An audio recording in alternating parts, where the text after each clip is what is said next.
You know, I was born gay.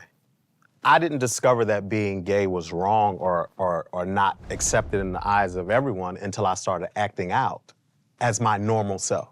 Okay. I would kiss boys, I would be attracted to boys, and then I would, you know, be reprimanded. What age are we talking here? Kindergarten, Oh, okay. pre-kindergarten. Okay. You know, there was a You kid. was really fast. Very. Okay. I started out the Sound gate. like my mama. Started out the gate.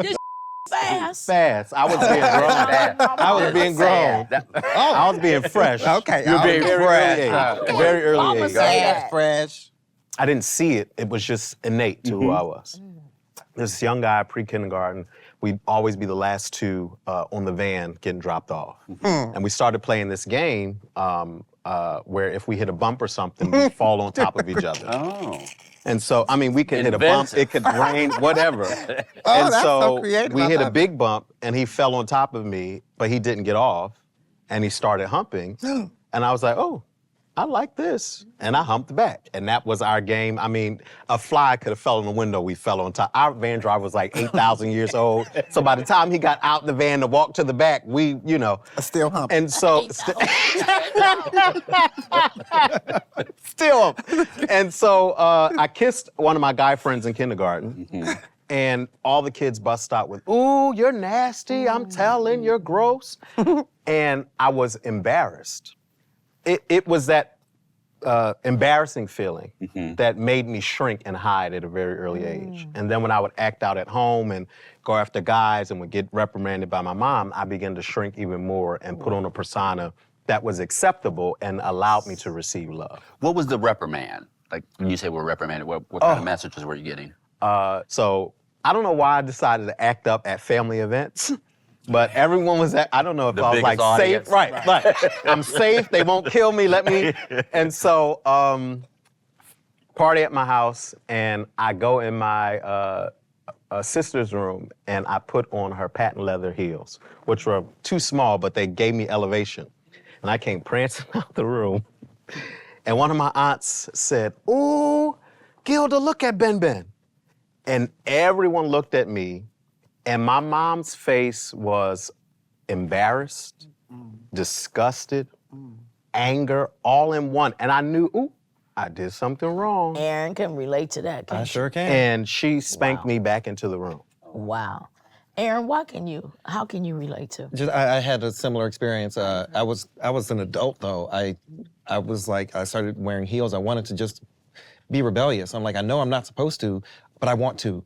And I was like, I don't want to hide. I want to do it openly. So I walked into the room with my parents there. I said, guys, look at this. This looks great. And the look on their face was like, there was vomit all over me. Yeah. It was like, ugh, like they couldn't even look at it. It was, I will never forget that look. And I know, so Where do you go from that when you're getting those messages? You said you started to shrink. Yeah. So how did that I want to know inform who what you you do when became? you got back in the room. You got spanked all the way back to the room, you said. What did you do then, too?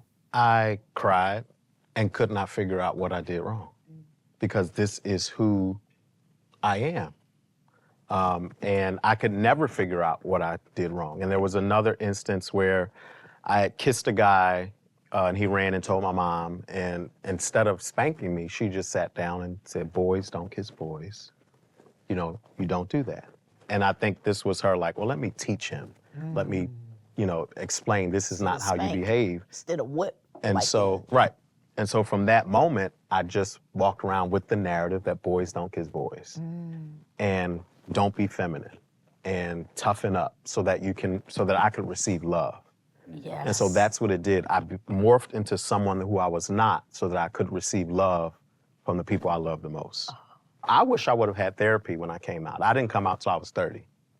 And by then I had built a national profile. I'm this minister, you know, and I had condemned homosexuality as a minister for years and told people they were going to go to hell. And so... And inside knowing, inside yourself. I mean, the biggest queer. I guess that's so compelling because you, I mean, you in kindergarten kissing folks. So the idea that then you now are condemning people in church. What was that shift? Like, when did you decide that it was not only wrong for you, or was it, but it was definitely wrong for others? Building the pattern of adjusting like a chameleon, adjusting to be loved and accepted. And so I didn't grow up in a religious family. I started going to church at age 12 with a relative of mine, and then eventually my family started coming along. But when I realized that this was the pattern behavior, it was orthodox for you to condemn the weakest or the least of these, which was the gay community, I joined right on in for that love and acceptance.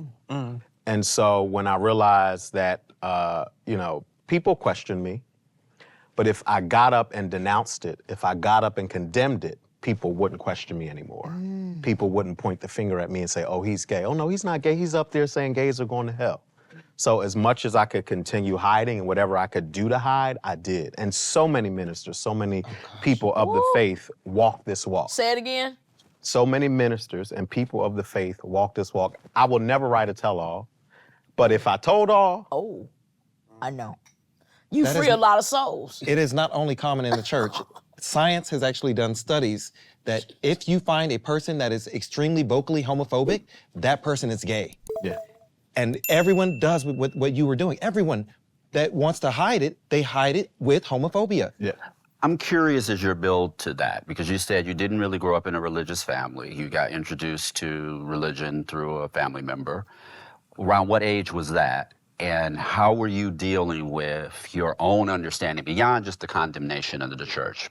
But how were you dealing with this conflict this conflict between who you were, what you were now learning, and then the decisions you were making to embrace this idea? I get the love was the motivation, but what was the struggle in that process, if any? Well, I'll start by saying the calling has always been here. I would play church as a kid. I would gather my friends in the yard, and I would just start reading Genesis and preach. And so I always, I know some of us look like monkeys, but I don't think we evolved from monkeys. I believe that there was something bigger. Baby, who Right. birthed the monkey? Who, That's who what I made want the to know. Who monkey? made the Right. monkey? And so my curiosity was always, there's something bigger than I. And understanding the condemnation that came from religious doctrine, I started to adopt the notion that this was something God could deliver me from. I see. This was a sin that God could heal me from because I was not exposed to other homosexuals. I wasn't exposed That to, you that I knew, the queer community. And so when you're surrounded by narratives that tell you you're less than, when you're surrounded by narratives that tell you that you are a mistake, when you're surrounded by narratives that speak to your inhumanity, you start believing it and you adopt it. And so I believe that God would eventually heal me. Even the guys that I would mess around with, we all would say, okay, we'll grow out of this one day.